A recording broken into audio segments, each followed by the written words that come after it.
തിരുവനന്തപുരത്ത് ഈ ലത്തീൻ അതിരൂപതയുടെ ഒരുപാട് പള്ളികളിൽ, ഈ കടപ്പുറത്തെ പള്ളികളിലൊക്കെ ഉള്ള കുടുംബങ്ങൾക്ക് വലിയ വിഷമസന്ധി ഉണ്ടായിട്ട്.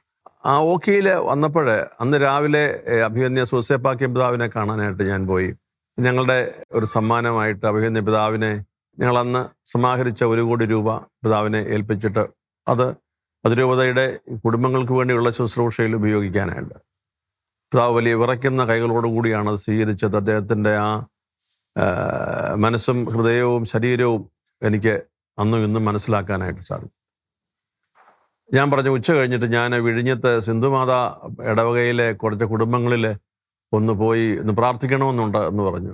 പിതാവ് സന്തോഷത്തോട് പറഞ്ഞു, പിതാവ് പോകണം, കർദിനാൾ ചെല്ലുന്നവർക്ക് സന്തോഷം, അവർക്ക് പക്ഷെ അവർ പേടിച്ചു പോകുമെന്നൊക്കെ എന്നോട് പറഞ്ഞു. അന്ന് ഒരു 15ഓളം വീടുകളിൽ ക്രിസ്മസ് ദിവസമാണ്, ഉച്ച കഴിഞ്ഞിട്ട് ഞങ്ങളവിടെ കയറി. എല്ലാം നഷ്ടപ്പെട്ടവരും ഒക്കെയാണ്. ഞാൻ ശാലോമിൻ്റെ പ്രേക്ഷകരോട് പങ്കുവയ്ക്കുന്ന ഒരു കാര്യം, 2, 3, 4 നിലകളുള്ള വീടുകൾ കൂദാശ ചെയ്യാൻ ഞാൻ പോയിട്ടുണ്ട്. ഈ വിഴിഞ്ഞത്തെ ഈ കടപ്പുറത്തെ വീടുകളിൽ പോയപ്പോൾ ഞാൻ കണ്ട, എന്നെ സ്ട്രൈക്ക് ചെയ്ത, ഇപ്പോഴും എൻ്റെ കൺമുമ്പിലുള്ള ആ മുറിയിൽ, ഒരു വലിയ മുറി, ഭക്ഷണം ഉണ്ടാക്കാൻ ഒരു ചെറിയ ഒരു സ്ഥലം, ബാക്കിയെല്ലാം ഈ മുറിയിലാണ്. ഈ മുറിയുടെ ഒരു പ്രധാന ഭാഗം അവർ പ്രാർത്ഥിക്കാൻ വേണ്ടി മാറ്റിവെച്ചിരിക്കുന്നതാണ്. വിശുദ്ധ വേദപുസ്തകം, ജപമാല തൂക്കിയിട്ടിരിക്കുന്നു, രൂപങ്ങൾ വെച്ചിരിക്കുന്നു, അവരുടെ ഭക്താഭ്യാസത്തിനുള്ള എല്ലാ കാര്യങ്ങളും അവിടെ വെച്ചിരിക്കുന്നു. ആ മുറിയിലെ ഏറ്റവും ശ്രദ്ധേയമായ ഒരു സ്ഥലം പ്രാർത്ഥനയ്ക്ക് മാറ്റി വെച്ചിരിക്കുന്നു. ഇപ്പോഴും അതെൻ്റെ കൺമുമ്പിലുണ്ട്. ഞാൻ പോയ എല്ലാ വീട്ടിലും, ഒന്നൊഴിയാതെ എല്ലാ വീട്ടിലും കണ്ടൊരു കാഴ്ചയാണ്. വിശ്വാസത്തിൻ്റെ പ്രതിഫലനം എന്നല്ലാതെ ഇതിനെ എങ്ങനെ വിശേഷിപ്പിക്കും?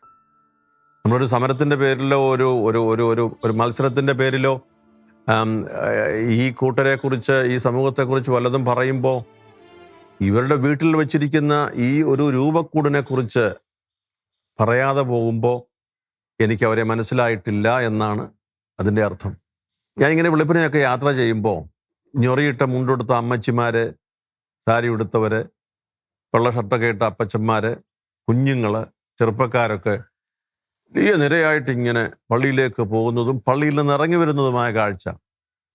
അത് ചിലപ്പോൾ തുടങ്ങുന്ന സ്ഥലത്താണെങ്കിൽ പള്ളിയിൽ പോകുന്ന കാഴ്ചയാണ്. കുറേ അങ്ങോട്ട് കഴിഞ്ഞ്, കോട്ടയൊക്കെ കഴിഞ്ഞ് അങ്ങോട്ട് യാത്ര ചെയ്യുമ്പോഴാണെങ്കിൽ പള്ളിയിൽ നിന്ന് ഇറങ്ങി വരുന്ന കാഴ്ചയാണ്.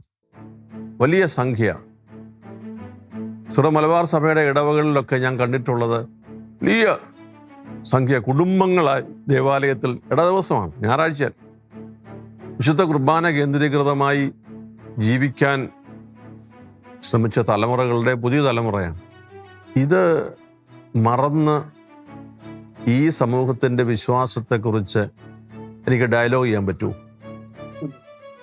അപ്പം ഇതിൻ്റെ മധ്യത്തിൽ മലങ്കര സുറിയാനി കത്തോലിക്ക സഭ ഈ മലങ്കരയുടെ ഒരു പാരമ്പര്യത്തിൽ ജീവിച്ച് ദൈവത്തെ തനതായ രീതിയിൽ വിളിച്ച് പ്രാർത്ഥിക്കുവാൻ സ്വാതന്ത്ര്യം അനുഭവിക്കുന്ന, ദൈവത്തോട് നീട്ടി സംഭാഷണം നടത്തുവാൻ സമയവും സ്വാതന്ത്ര്യവുമുള്ള ഒരു ആരാധന സമൂഹമായി ഈ ഓർത്തഡോക്സ് പാരമ്പര്യത്തിൽ തന്നെ ജീവിക്കുമ്പോൾ മിഷനോട് തുറവി, സുവിശേഷത്തിലെ കരുണാമയനായ യേശുവിനെ നേരിൽ കണ്ടുകൊണ്ട് പാവപ്പെട്ടവരെ സഹായിക്കാൻ, പൊതുസമൂഹത്തിൽ കെട്ടുപണിക്കാരായി നിൽക്കാൻ.